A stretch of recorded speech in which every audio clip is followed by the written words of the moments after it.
પછી છે hope mission છે. ઓકે, આપ જાણતા હશો કે આપણે હવે મંગળ પર પણ મિશન કરીએ છીએ, ચંદ્ર પર પણ કરીએ છીએ. તો ઇન ફ્યુચરમાં આપણે શું કરવાનું છે, 2040 સુધી કોઈ ભારતીયને ચંદ્ર પર મોકલવાનો છે. આ આપણે ટાર્ગેટ સેટ કરેલું છે. પણ માની લો કે કોઈ માણસને આપણે મોકલીશું, ભારતીયને મોકલીશું, એ પહેલાં એની ટ્રેનિંગ ક્યાં આપશું? ટ્રેનિંગ તો આપવી પડશે. ચંદ્ર પર જે વાતાવરણ છે અથવા તો મંગળ પર જે વાતાવરણ છે એવું જ વાતાવરણ ભારતના કયા રાજ્યની અંદર છે?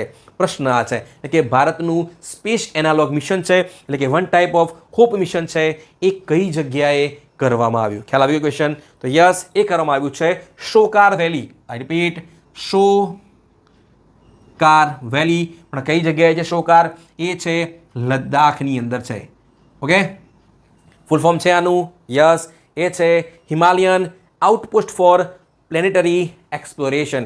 આઈ repeat, Himalayan outpost for planetary exploration. કેટલીક જગ્યાએ તમને બીજું પણ તમને નામ જોવા મળશે, એ છે હ્યુમન આઉટર પણ જોવા મળી શકે છે. બંને સાચા છે ઇસરોની ઓફિશિયલ વેબસાઇટ પરથી. જ્યારે જૂનું મિશન એનાઉન્સ થયું હતું ત્યારે હ્યુમન આઉટર કહેતા હતા, પણ હવે અત્યારે જે ફાઇનલ લોન્ચ થયું છે અને ઇવન કરી પણ નાખ્યું છે ત્યારે નામ રાખ્યું છે Himalayan outpost for planetary exploration રાખ્યું છે. ત્યારે સુધી